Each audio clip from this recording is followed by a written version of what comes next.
there's definitely two different camps. There's the fans like me who are all for the tank. You know, we gotta hopefully get a good draft pick because there's two great prospects. And then there's other people who are like, no, you have to play for the playoffs, even though we're 1,000 points out of it. We still have to play. It's like, that's not realistic, dude. Like, there's so many benefits to tanking. Like, you just have to think to the future. Right. But You wrote an article. It said the Devils get a win at home, but is that a good thing? Exactly. I didn't want to be too mean with my article because, like, I'm not trying to alienate people. But in reality, I wanted to say we need to stop winning games. Yeah. Because that should have been the title of the article. Guys, stop it. Maybe I'll do that for my next one.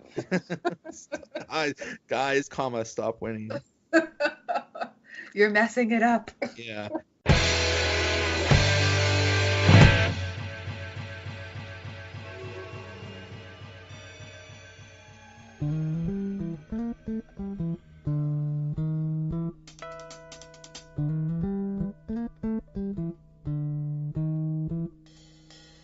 What's going on, everybody? Welcome to another episode of the Donut Bag, part of the Pod Hub Network.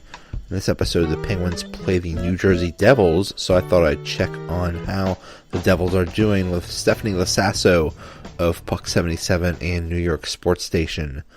We talk about why they've had such a bad year, yet they always seem to manage to beat the Penguins. The Donut Bag starts right now. The Penguins face the Devils tomorrow. With me to talk about it is Stephanie Lasasso. She is Lassassinate. That's a really cool name. I know. I got that when I was in Powder Puff in high school. It was perfect. Writer for the Puck 77 and New York City Sports Station.com. How you doing? I'm good. How are you? I'm all right. Better than the Devils. Yes, I know. We're all better than the Devils, I think. What happened this year is they did so well last year, and this year they're near the bottom. What happened? I know. We're playing to lose at this point. Currently, we're playing for a draft pick. I'm all for the tank. I am a full tank supporter, except these past couple of games with Corey Schneider, I wanted him to get the win so bad. I was been like screaming at my television because I want him to be back. But yeah, I'm definitely all for the tank because we need Hughes or Kakko to be on the team next year. But we'll see. There's some other pretty not great teams either this year. So we'll see what happens with that draft lottery. Okay, so let's start with Corey Schneider. So he's been, like, lately he's been okay. He's won a few games, but this year he's been absolutely horrible. I know he's had a hip injury, but what is that it? Just that he's been hurt? Because he's been awful. I feel like it's so tough to pinpoint it. And I think it's a combination of a lot of things. His injury was tough to come back from.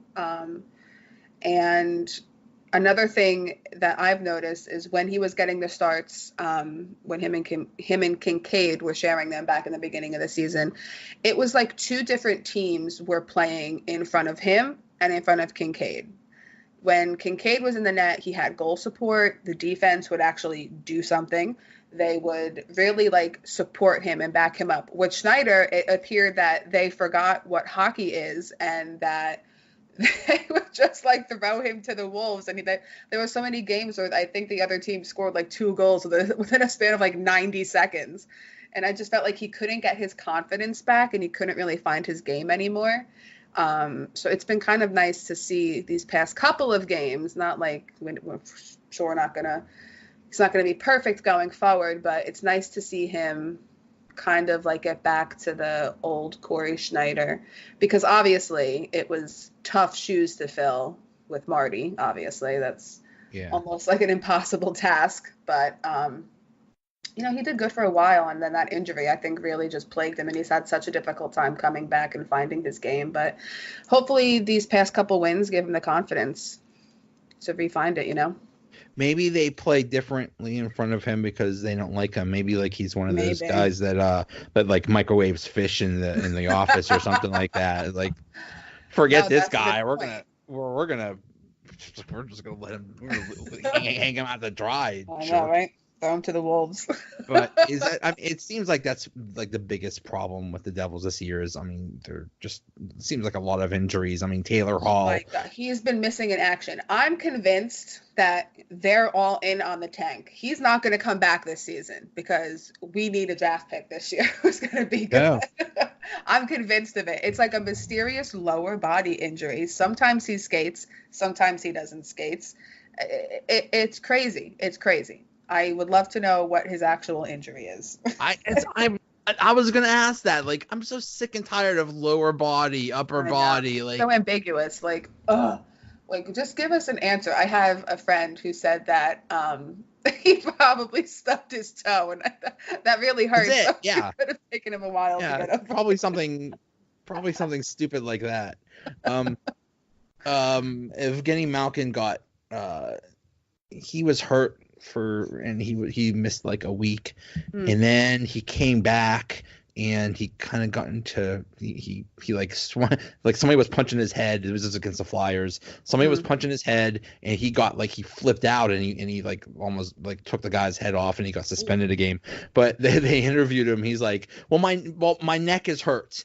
And the guy's punching my neck. What do you want me to do? And it was like, oh my God, somebody actually announced this. They revealed their injury. What do we do? No one ever reveals the injuries. It's crazy.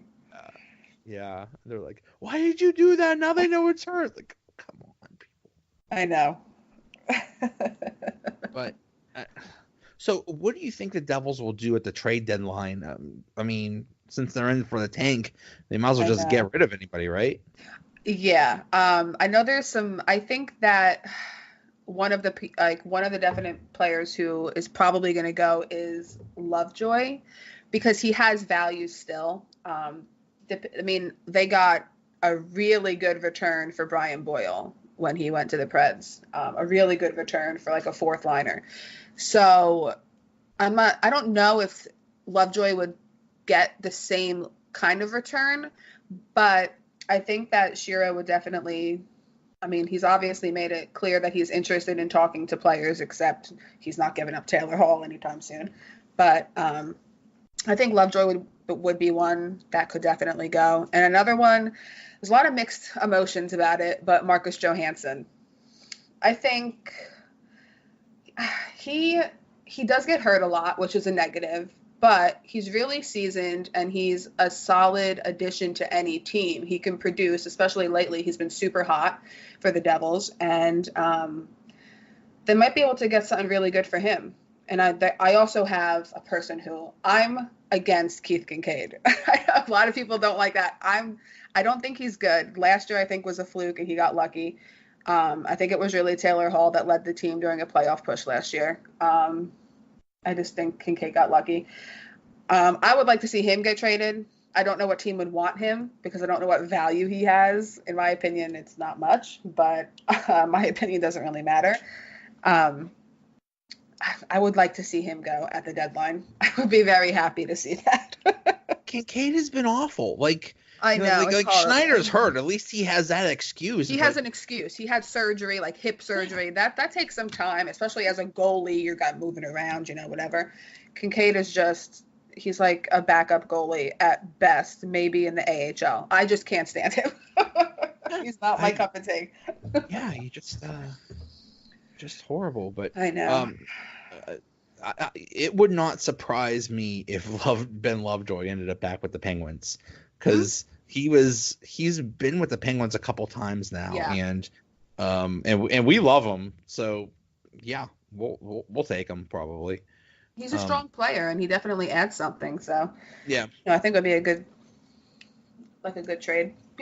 Depending on what we can get for him. Yeah, when Boyle got traded, I think he got traded for a second round pick or something like that. Like Penguins fans are saying, dang, we could have used him. Yeah, so I asked earlier, I asked Twitter what, what else I should ask? One thing we talked about this before we started recording. Why are the Devils so bad yet they always beat the Penguins? Maybe they just know. I think it might just be that they can sense that the fan base just hates the Penguins and they want to prove themselves well against that one team. I don't know, because we also hate the Rangers and the Flyers, but they can't, it hasn't been successful against those teams except for like a handful of games this season. But that is like the mystery, like the total, I have no idea. It's bizarre. Totally bizarre, because the Penguins are always in playoff contention. They're always in the conversation. They're always a good team. And the Devils, we're not really great ever, but we can somehow find it to beat the Penguins. It's mind-boggling. You know what it is? It I figured it out. Oh, yeah. Ray Shero. He's your GM, right? Yes. He used to be the GM of the Penguins. It did not end well here.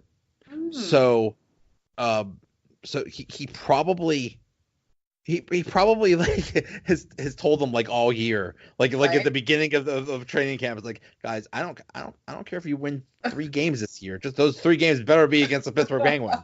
Exactly. That has to. It's totally crazy. Everyone that I talk to, everyone on Twitter, my friends that are Devils fans are like, I have no idea what they do correctly when they play the Penguins. It's bizarre, totally bizarre. Like, is it? Well, I mean, I know Taylor Hall is super fast and stuff. Is that is part of the Devils' game built on speed? I think it definitely is, especially when you talk about Taylor Hall and especially Miles Wood. He is so fast. I mean, he's not a super great player all around, but no one can really knock how quick he is. And there's a lot of other quick skaters too, Bratt and Heischer. So I think speed definitely has a lot to do with it. But I don't know. It boggles my mind, because we can always beat the Penguins. I don't know. Yeah. And I mean, the Penguins I think they have a playoff spot right now. I think barely. They do. Yeah. Barely. So they need to win these games. So, if the Devils I'm going to respectfully disagree with you on that one. What's that? I would like to see the Devils win this game tomorrow. Oh, it's going to be funny. It's just going to be really funny if the Devils win. Like, I know, it really is going to be funny. Somebody, when I did say, when I did bring it up on Twitter, what should we talk about? Somebody said #tank season. That's right. No. If they lose to a team that's tanking on purpose, that's bad. Exactly. Oh man. Speaking of tanking, that the Penguins and the Devils were killing each other many years ago to get Mario Lemieux. And like and this was back when there was no lottery or anything like that. It was like however you finished, that's the pick you got. Yeah. And they were. It was funny because I mean I don't remember much of this. I was very, very young, but any player that would do well for the Penguins, like if there was a goaltender that won a game or something like that, they'd either trade him, cut him, or send him down to the minors. Like stop winning, stop it. That's hilarious. Yeah. I always love it when the fans get on board with like a tank, because like the Senators this season too, not great. They're definitely tanking. But I don't know if their fans are as on board with the tank as a lot of Devils fans are. It really just makes me laugh. And because there's definitely 2 different camps. There's the fans like me who are all for the tank. We gotta hopefully get a good draft pick because there's 2 great prospects. And then there's other people who are like, no, you have to play for the playoffs, even though we're 1,000 points out of it. We still have to play. It's like, that's not realistic, dude. Like, there's so many benefits to tanking. Like, you just have to think to the future. Right. But you wrote an article. It said the Devils get a win at home, but is that a good thing? Exactly. I didn't want to be too mean with my article because, like, I'm not trying to alienate people. But in reality, I wanted to say we need to stop winning games. Yeah. Because we that need to check. should have been the title of the article. Guys, stop it. Maybe I'll do that for my next one. guys, comma, stop winning. You're messing it up. Yeah.